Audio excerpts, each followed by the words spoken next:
ನಮಸ್ಕಾರ, ನೀವು ನೋಡ್ತಾ ಇದ್ದೀರಾ ನಮ್ಮ ಬೆಂಗಳೂರು. ನಾನು ನವಿತಾ ಜೈನ್. ಶಾಲೆ ಕಾಲೇಜು ತೆರೆಯಲು ಸರ್ಕಾರದ ಗ್ರೀನ್ ಸಿಗ್ನಲ್. ಜನವರಿ 1ರಿಂದ ಶಾಲೆಗೆ ಹೋಗಲು ಮಕ್ಕಳೇ ನೀವು ರೆಡಿಯಾಗಿ. ಮಲಗಿದ್ದ ಮಗು ಕೊಂದ ಕಿರಾತಕನ ಪ್ಲಾನ್ ಏನಾಗಿತ್ತು? ಕಳ್ಳತನ ಕೇಸಲ್ಲಿ ಖಾಕಿ ಹೇಳೋದೊಂದು, ನೊಂದವರು ಹೇಳ್ತಾ ಇರೋದೊಂದು. ಟಿಎಚ್ಗೆ ಆವಾಜ್ ಹಾಕಿದವರ ಮೇಲೆ ಕಾನೂನು ಅಸ್ತ್ರ. ಇವು ನಮ್ಮ ಬೆಂಗಳೂರು ಹೈಲೈಟ್ಸ್. ಡೀಟೇಲ್ಸ್ ನೋಡೋಕ್ಕೂ ಮುನ್ನ ಹೆಡ್ಲೈನ್ಸ್. ಕೊರೋನಾ ಕಾಲದಲ್ಲಿ ಶಾಲೆ ಆರಂಭಕ್ಕೆ ಗ್ರೀನ್ ಸಿಗ್ನಲ್. ಜನವರಿ 1ರಿಂದ ಎಸ್ಎಸ್ಎಲ್ಸಿ ಸೆಕೆಂಡ್ ಪಿಯುನವರಿಗೆ ಶಾಲೆ ಆರಂಭ. 6ರಿಂದ 9ನೇ ಕ್ಲಾಸ್ಗೆ ವಿದ್ಯಾಗಮ. ಚಿನ್ನದ ಆಸೆಗಾಗಿ ಅಮ್ಮ ಮಗನ ಮೇಲೆ ಕಲ್ಲೆತ್ತು ಹಾಕಿದ. ಪಾಪಿ ಕೃತ್ಯಕ್ಕೆ ಮಲಗಿದ್ದಲ್ಲೇ ಪ್ರಾಣ ಬಿಟ್ಟಿದ್ದ ಬಾಲಕ. ಸಿಸಿ ಕ್ಯಾಮೆರಾ ದೃಶ್ಯದಿಂದ ಕೊನೆಗೂ ಸಿಕ್ಕಿಬಿದ್ದ ಕಿರಾತಕ. ಪ್ರೀತಿಸಿದವನಿಗಾಗಿ ಮನೆಯಿಂದ ಒಡವೆ ತಂದುಕೊಟ್ಲಂತೆ. ಚಿನ್ನ ಮಾರಿದ ದುಡ್ಡಲ್ಲಿ ಎಲ್ರೂ ಮೋಜು ಮಸ್ತಿ ಮಾಡಿದ್ರಂತೆ. ಆದರೆ ಕಳ್ಳನಾಗಿದ್ದು ಪ್ರಿಯಕರ ಮಾತ್ರ ಎಂದು ಕಿಡಿ.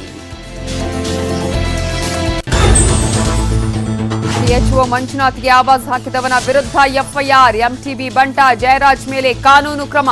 ನನಗೇನಾದ್ರೂ ಆದ್ರೆ ಅವನೇ ಹೊಣೆ ಎಂದ ಟಿಎಚ್ಒ. ಸಮರಕ್ಕಿಳಿದಿದ್ದ ಸಾರಿಗೆ ನೌಕರರ ಅಮಾನತಿಗೆ ಆಕ್ರೋಶ. ಹಿರಿಯ ಅಧಿಕಾರಿಗಳಿಗೆ ನೌಕರರಿಂದ ಪತ್ರ ಸಮರ. ಕೊಟ್ಟ ಮಾತು ಈಡೇರಿಸುವಂತೆ ಖಡಕ್ ವಾರ್ನಿಂಗ್.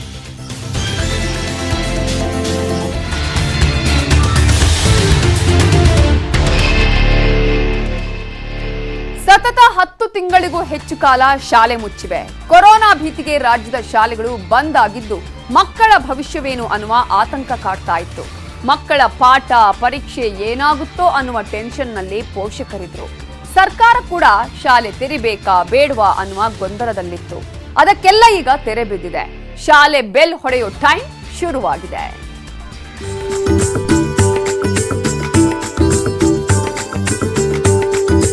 ಸರ್ವಾನುಮತದಿಂದ 10ನೇ ಕ್ಲಾಸು ಮತ್ತೆ 12ನೇ ಕ್ಲಾಸಿನ ತರಗತಿಗಳನ್ನ ಜನವರಿ 1ರಿಂದ ಪ್ರಾರಂಭ ಮಾಡೋದಕ್ಕೆ ಇವತ್ತು ನಿರ್ಧಾರ ಮಾಡಿದೆ. ಹೌದು, 9 ತಿಂಗಳ ಬಳಿಕ ಶಾಲೆಗಳು ಶುರುವಾಗ್ತಿದೆ. ಇವತ್ತು ಸಿಎಂ ಯಡಿಯೂರಪ್ಪನವರ ನೇತೃತ್ವದಲ್ಲಿ ನಡೆದ ಎಲ್ಲಾ ಇಲಾಖಾ ಅಧಿಕಾರಿಗಳು, ಆಯುಕ್ತರು, ಶಿಕ್ಷಣ ಸಚಿವರ ಜೊತೆಗಿನ ಸಭೆಯಲ್ಲಿ ಶಾಲೆಗಳನ್ನ ಶುರು ಮಾಡಲು ಆದೇಶ ಹೊರಡಿಸಿದ್ದಾರೆ. ಜನವರಿ 1ರಿಂದ ಶಾಲೆಗಳು ಆರಂಭ ಆಗಲಿದೆ. ಕೇವಲ ಎಸ್ಎಸ್ಎಲ್ಸಿ, ದ್ವಿತೀಯ ಪಿಯುಸಿ ತರಗತಿಗಳು ಮಾತ್ರ ಆರಂಭ ಆಗಲಿವೆ.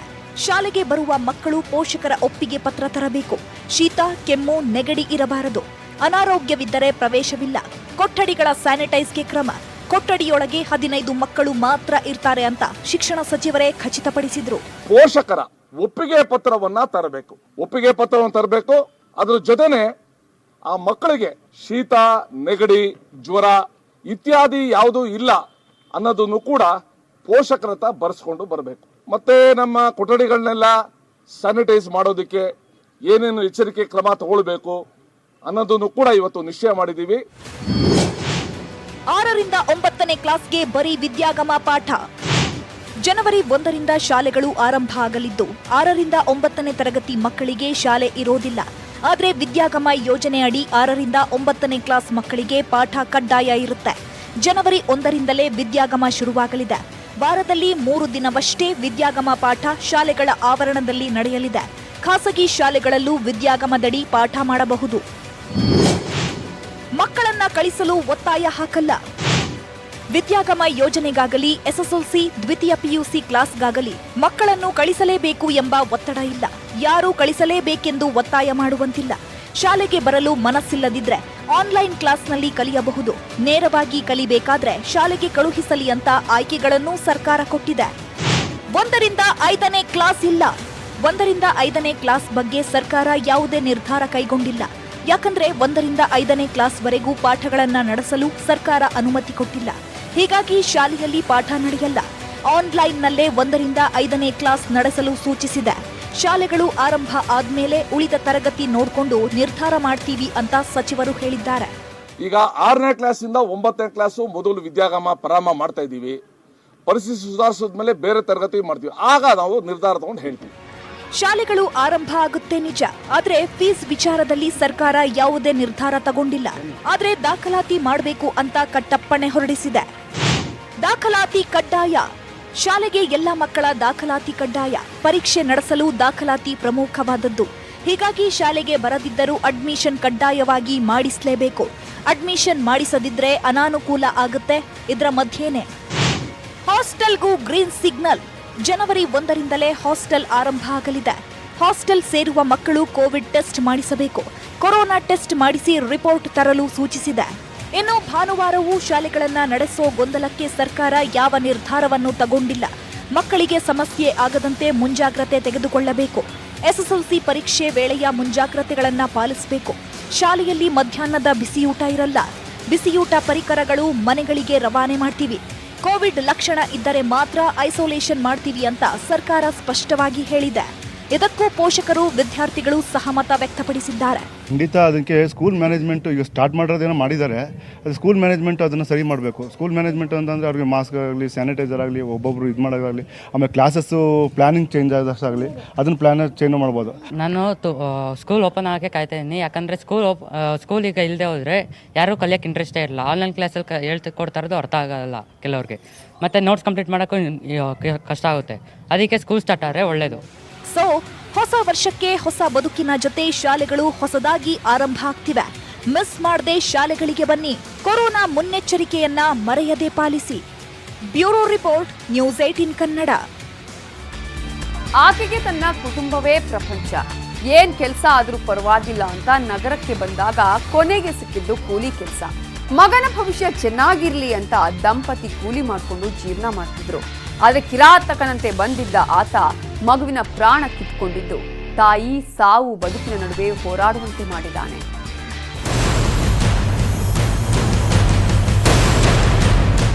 ಮಲಗಿದಲ್ಲೇ ಶಾಶ್ವತವಾಗಿ ಕಣ್ಮುಚ್ಚಿರೋ ಕಂದ. ಆಸ್ಪತ್ರೆ ಬೆಡ್ ಮೇಲೆ ತಾಯಿಯ ಸಾವು ಬದುಕಿನ ಹೋರಾಟ. ಇದು ವಿಧಿಯಾಟವಲ್ಲ, ಈ ಕಿರಾತಕನ ಪಾಪಕೃತ್ಯ.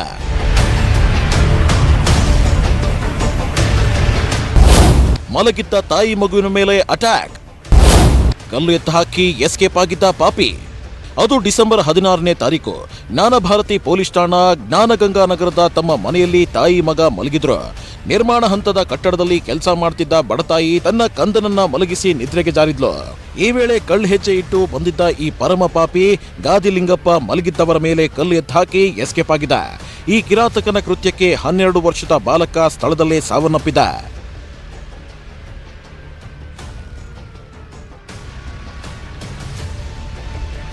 ತಾಯಿ ಹನುಮಂತಮ್ಮ ಗಂಭೀರವಾಗಿ ಗಾಯಗೊಂಡು ಆಸ್ಪತ್ರೆ ಸೇರಿದ್ದಾರೆ. 30 ಗ್ರಾಂ ಚಿನ್ನದ ಸರಕ್ಕಾಗಿ ಕೃತ್ಯ. ಸಿಸಿ ಕ್ಯಾಮೆರಾದಲ್ಲಿ ಸಿಕ್ಕಿಬಿದ್ದ ಖದೀಮ.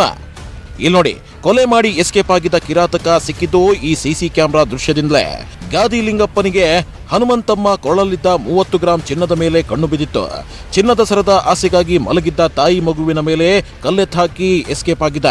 ಘಟನೆ ನಡೆದ ಜಾಗದ ಸುತ್ತಮುತ್ತಲಿನ ಸಿಸಿ ಕ್ಯಾಮೆರಾ ದೃಶ್ಯದಲ್ಲಿ ಈತನ ಹೆಜ್ಜೆ ಗುರುತು ಪತ್ತೆಯಾಗಿತ್ತು.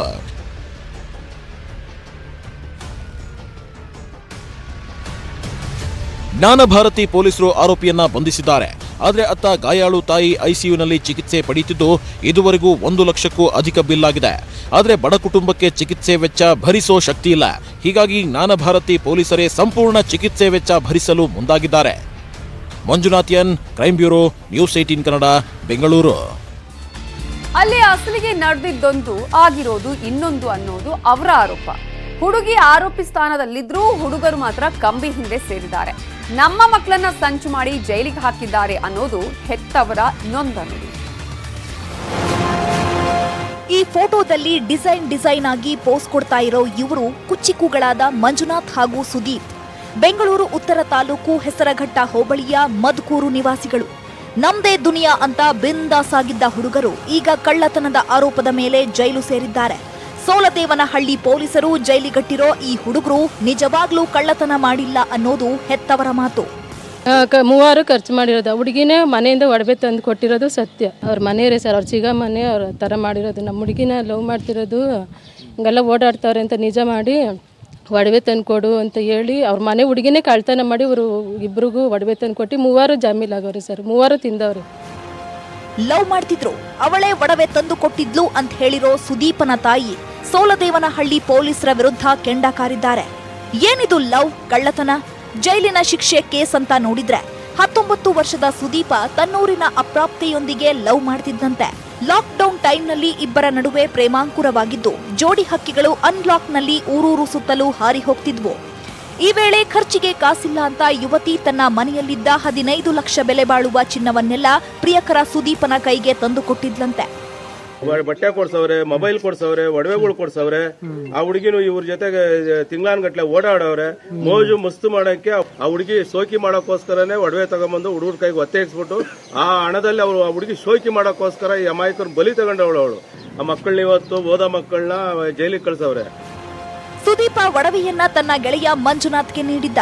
ಆತ ಮಣಪುರಂ ಫೈನಾನ್ಸ್ನಲ್ಲಿ 5,60,000ಕ್ಕೆ ಒತ್ತೆ ಇಟ್ಟು ಬಂದ ದುಡ್ಡಿನಲ್ಲಿ 2 ಯಮಹಾ RX ಬೈಕ್ ಖರೀದಿಸಿ ಸುತ್ತಾಡಿದ್ದಾರೆ. ಮೂವರು ಮಸ್ತ್ ಮಜಾ ಮಾಡಿದ್ದಾರೆ. ಆದ್ರೆ ಖುದ್ದು ಒಡವೆ ತಂದು ಕೊಟ್ಟಿದ್ದ ಹುಡುಗಿಯನ್ನ ಬಿಟ್ಟು ನಮ್ಮ ಹುಡುಗರ ಮೇಲೆ ಹುಡುಗಿ ಚಿಕ್ಕಮ್ಮ ಕಳ್ಳತನದ ಕಂಪ್ಲೇಂಟ್ ಕೊಟ್ಟಿದ್ದಾರೆ. ಪೊಲೀಸರು ಅವರನ್ನ ಕಳ್ಳತನದ ಕೇಸ್ನಲ್ಲಿ ಜೈಲಿಗಟ್ಟಿದ್ದಾರೆ ಅನ್ನೋದು ಜೋಡಿ ಹಕ್ಕಿಯ ಲವ್ ಸ್ಟೋರಿ ನೋಡಿದ್ದವರ ಆರೋಪ.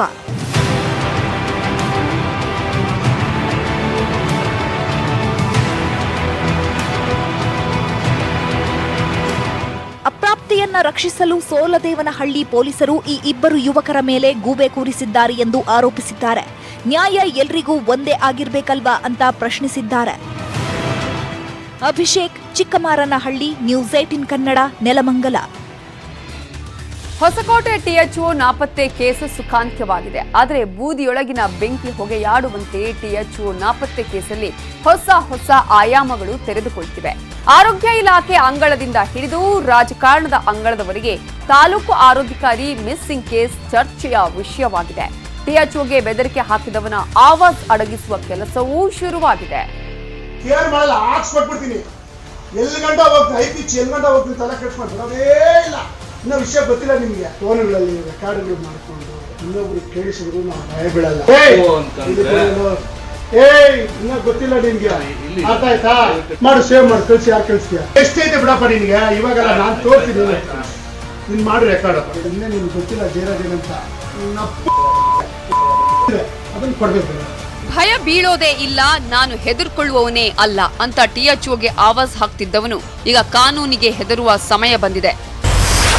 ಟಿಎಚ್ಒ ಮಂಜುನಾಥ್ಗೆ ಎಂಟಿಬಿ ಆಪ್ತ ಧಮ್ಕಿ ಕೇಸ್. ಜಯರಾಜ್ ಸೇರಿದಂತೆ ಸಹಚರರ ಮೇಲೆ ಎಫ್ಐಆರ್. ನಕಲಿ ವೈದ್ಯನ ಕ್ಲಿನಿಕ್ ಮೇಲೆ ದಾಳಿ ಮಾಡಿ ಕರ್ತವ್ಯ ನಿರ್ವಹಿಸಿದ ಹೊಸಕೋಟೆ ಟಿಎಚ್ಒ ಮಂಜುನಾಥ್ಗೆ ಎಂಟಿಬಿ ಆಪ್ತ ಜಯರಾಜ್ ಧಮ್ಕಿ ಹಾಕಿದ್ರು. ನಕಲಿ ವೈದ್ಯನ ಪರ ನಿಂತು ಬೆದರಿಕೆ ಹಾಕಿದ ಜಯರಾಜ್ ಮೇಲೆ ಈಗ ಎಫ್ಐಆರ್ ಆಗಿದೆ. ಕಚೇರಿಗೆ ನುಗ್ಗಿ ಜೀವ ಬೆದರಿಕೆ ಹಾಕಿದ್ದು ಸರ್ಕಾರಿ ಕೆಲಸಕ್ಕೆ ಅಡ್ಡಿಪಡಿಸಿದ ಆರೋಪದಡಿ ಎಂಟಿಬಿ ಆಪ್ತ ಜಯರಾಜ್, ಬಾಲಚಂದ್ರನ್, ಮೋಹನ್ ಸೇರಿ ಸಹಚರರ ಮೇಲೆ ಹೊಸಕೋಟೆ ಸ್ಟೇಷನ್ನಲ್ಲಿ ಎಫ್ಐಆರ್ ಆಗಿದೆ. ನನಗೆ ಜೀವ ಬೆದರಿಕೆ ಇದೆ ಅಂದ ಟಿಎಚ್ಒ. ನನಗೇನಾದ್ರೂ ಆದ್ರೆ ಜಯರಾಜ್ ಹೊಣೆ. ಬೆದರಿಕೆಯಿಂದ ಬೇಸತ್ತು 3 ದಿನ ನಾಪತ್ತೆಯಾಗಿದ್ದ ಟಿಎಚ್ಒ ಇಂದು ಬೆಂಗಳೂರು ಗ್ರಾಮಾಂತರ ಡಿಸಿ ಪಿ ರವೀಂದ್ರ ಅವರನ್ನ ಭೇಟಿ ಮಾಡಿದ್ರು. ಘಟನೆ ಬಗ್ಗೆ ವಿವರಿಸಿ 1 ವಾರದ ಕಾಲ ರಜೆ ಕೇಳಿದ್ದಾರೆ. ನಕಲಿ ವೈದ್ಯನ ಬಳಿ ಹಣಕ್ಕೆ ಮಂಜುನಾಥ್ ಬೇಡಿಕೆ ಇಟ್ಟಿದ್ರು ಅನ್ನುವ ಆರೋಪ ತಳ್ಳಿ ಹಾಕಿರೋ ಟಿಎಚ್ಒ, ನನಗೆ ಪ್ರಾಣ ಬೆದರಿಕೆ ಇದೆ, ನನ್ಗೇನಾದ್ರೂ ಆದ್ರೆ ಜಯರಾಜ್ ಹೊಣೆ. ರಾಜೀನಾಮೆ ನೀಡುವಂತೆ ಕುಟುಂಬ ಒತ್ತಡ ಹಾಕ್ತಿದೆ. ಈ ಬಗ್ಗೆ ಶೀಘ್ರ ನಿರ್ಧರಿಸುವೆ, ಆದ್ರೆ ನನಗೆ ರಕ್ಷಣೆ ಬೇಕು ಅಂತ ಮನವಿ ಮಾಡಿಕೊಂಡಿದ್ದಾರೆ. ಜಯರಾಜ್ ಮತ್ತೆ ಅವರ ಬೆಂಬಲಿಗರ ಕಡೆಯಿಂದ ನನ್ನ ಮೇಲೆ ನನಗೆ ಜೀವ ಬೆದರಿಕೆ ಮತ್ತೆ ನನ್ನ ಕುಟುಂಬಸ್ಥರಿಗೆ ಜೀವ ಬೆದರಿಕೆ ಇದೆ. ಅದಕ್ಕೆ ರಕ್ಷಣೆ ಕೊಡಬೇಕು ಅಂತೇಳಿ ನಾನು ಪೊಲೀಸ್ ಡಿಪಾರ್ಟ್ಮೆಂಟ್ನ ಕೇಳ್ಕೊಂಡಿದ್ದೆ. ಕುಟುಂಬಸ್ಥರ ಕಡೆಯಿಂದ ಒಂದು ರಾಜೀನಾಮೆ ಕೊಡಿ ಅಂತೇಳಿ ಒಂದು ಒತ್ತಡ ಬಂದಾಗಿಂದ ಆಗ್ತಾ ಇದೆ. ಇನ್ನು ಮಂಜುನಾಥ್ ಅವರಿಗೆ 1 ವಾರ ರಜೆ ನೀಡಿದ್ದು ರಾಜೀನಾಮೆ ವಿಚಾರದ ಬಗ್ಗೆ ನಮ್ಮೊಂದಿಗೆ ಚರ್ಚಿಸಿಲ್ಲ ಅಂತ ಡಿಸಿ ಹೇಳಿದ್ದಾರೆ. ಇರ್ತಕ್ಕಂಥ ಎಲ್ಲ ವಿಚಾರಗಳನ್ನ ಈಗ ನಮಗೆ ಜಿಲ್ಲಾಡಳಿತಕ್ಕೆ, ಸಿಇಒರವರಿಗೆ, DHOರವರಿಗೆ ನಮಗೆಲ್ಲರೂ ಕೂಡ ತಿಳಿಸಿದ್ದಾರೆ. ಅವರು ಇದುವರೆಗೂ ಕೂಡ ನಮ್ಮ ಜೊತೆಗೆ ಯಾವುದೇ ರಾಜೀನಾಮೆ ಚರ್ಚೆ ಅಂತಲೂ ಮಾಡಲಿಲ್ಲ. ಸರ್ಕಾರಿ ಕೆಲಸದ ವೇಳೆ ಧಮಕಿ ಹಾಕಿ ಅಧಿಕಾರಿಗಳ ಮನೋಬಲ ಕುಗ್ಗಿಸುವ ಜಯರಾಜ್ ಮೇಲೆ ಈಗ ಕಾನೂನಿನ ಕತ್ತಿ ನೇತಾಡ್ತಿದೆ. ಆದರೆ ಕುಲಗೆಟ್ಟ ಆಡಳಿತ ವ್ಯವಸ್ಥೆಯಲ್ಲಿ ನಿಷ್ಠಾವಂತ ಅಧಿಕಾರಿಗಳು ನಿರ್ಭೀತಿಯಿಂದ ಕೆಲಸ ಮಾಡುವಂತಾಗಬೇಕಿದೆ. ನವೀನ್, ನ್ಯೂಸ್ 18 ಕನ್ನಡ, ಹೊಸಕೋಟೆ. ನಮ್ಮ ಬೆಂಗಳೂರು ಮುಂದುವರಿಯುತ್ತೆ. ಒಂದು ಚಿಕ್ಕ ಬ್ಯಾಕ್. ಇಂಟರ್ನ್ಯಾಷನಲ್ ವೆಬ್ಸೈಟ್ಗಳ ಹ್ಯಾಕರ್ ಶ್ರೀಕಿ ಈಗ ದೈವ ಭಕ್ತ. ಡ್ರಗ್ಸ್ಗೆ ಅಡಿಕ್ಟ್ ಆಗಿ ವಿಚಿತ್ರವಾಗಿ ಆಡ್ತಾ ಇದ್ದವನೀಗ ಪೊಲೀಸ್ ಕಸ್ಟಡಿಯಲ್ಲಿ ಪ್ರತಿನಿತ್ಯ ಧ್ಯಾನ ಮಾಡ್ತಿದ್ದಾನಂತೆ. ಜೈಲಿನಿಂದ ಹೊರ ಬಂದ್ರೂ ಹ್ಯಾಕಿಂಗ್ ನಿಲ್ಸಲ್ಲ ಅಂತ ಹೇಳ್ತಾ ಇದ್ದವನು ಈಗ ಫುಲ್ ಉಲ್ಟಾ ಆಟಿಟ್ಯೂಡ್.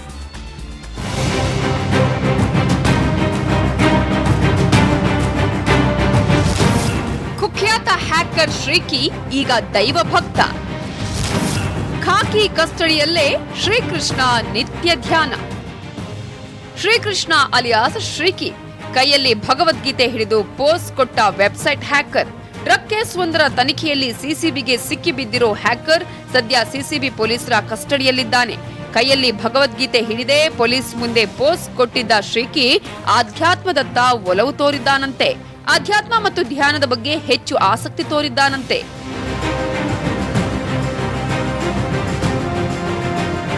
ಸಿಸಿಬಿ ಕಸ್ಟಡಿ ವೇಳೆ ಶ್ರೀಕಿ ಸ್ವಾಮಿ ವಿವೇಕಾನಂದ, ಓಶೋ ಸೇರಿದಂತೆ ಆಧ್ಯಾತ್ಮ ಚಿಂತಕರ ಜೀವನ ಚರಿತ್ರೆ ಪುಸ್ತಕವನ್ನ ಓದಿದ್ದಾನಂತೆ. ಅಲ್ಲದೆ ಈ ನಡುವೆ ಪ್ರತಿದಿನ ಭಗವದ್ಗೀತೆ ಪಠನೆ ಮಾಡ್ತಿರೋದರ ಜೊತೆಗೆ 2 ಗಂಟೆ ಧ್ಯಾನ ಮಾಡ್ತಿದ್ದಾನಂತೆ. ಹಿಮಾಲಯಕ್ಕೆ ಹೋಗ್ತಾನಂತೆ ಶ್ರೀಕೃಷ್ಣ. ಯಾರ ಸಹವಾಸ ಬೇಡ, ಧ್ಯಾನಕ್ಕಷ್ಟೇ ಆದ್ಯತೆ. ವಿಚಿತ್ರ ವರ್ತನೆ ತೋರೋ ಶ್ರೀಕಿ ತನಿಖಾಧಿಕಾರಿಗಳ ಬಳಿ ನಿರರ್ಗಳವಾಗಿ ಶ್ಲೋಕವನ್ನ ಹೇಳ್ತಿದ್ದಾನಂತೆ. ವಿಚಾರಣೆ ವೇಳೆಯೂ ಶ್ರೀಕಿ ಕೈಯಲ್ಲಿ ಭಗವದ್ಗೀತೆ ಮಿಸ್ ಆಗೋದಿಲ್ಲ. ಇನ್ನು ಜೈಲಿನಿಂದ ಬಿಡುಗಡೆಯಾಗ್ತಿದ್ದಂತೆ ಶ್ರೀಕಿ ಹಿಮಾಲಯಕ್ಕೆ ಹೋಗಿ ತಪಸ್ಸು ಮಾಡ್ತಾನಂತೆ. ಪಶ್ಚಾತ್ತಾಪದ ಮಾತುಗಳನ್ನಾಡಿರೋ ಶ್ರೀಕಿ ಮಾನಸ ಸರೋವರದ ತಪ್ಪಲಿಗೆ ಹೋಗಿ ಧ್ಯಾನ ಮಾಡ್ತಾನಂತೆ. ಯಾರ ಸಹವಾಸವೂ ಬೇಡ, ಯಾರ ಸಂಪರ್ಕವೂ ಬೇಡ, ಮನಸ್ಸಿಗೆ ನೆಮ್ಮದಿ ಬೇಕಿದೆ, ಅದು ಧ್ಯಾನದಲ್ಲಡಗಿದೆ. ಹಿಮಾಲಯಕ್ಕೆ ಹೋಗಿ ಅಲ್ಲೇ ಉಳಿತೀನಿ ಅಂದಿದ್ದಾನಂತೆ.